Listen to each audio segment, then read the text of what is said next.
Now we can move on to the how.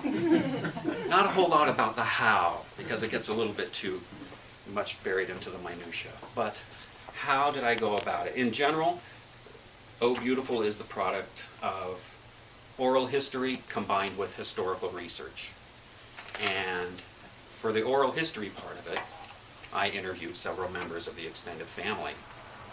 And the most important part of that process was that once we got beyond the nuts and bolts and facts and figures of the basic storyline of people's individual lives, I subjected each of the major characters to the same long list of questions that I called the introspection, which sounds kind of like the Inquisition.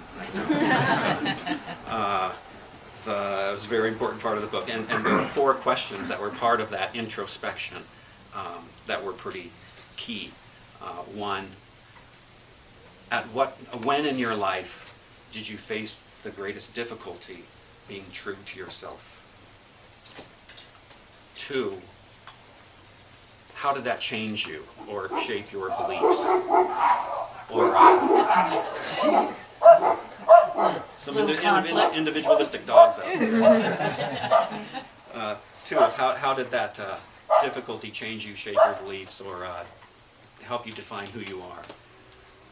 3, when in your life did you most feel that you were part of something larger than yourself?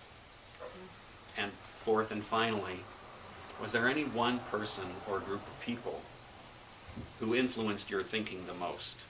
So you can see what I was trying to do. On the one hand, I was encouraging people to look inward and to plumb the depths of their own self-definitions.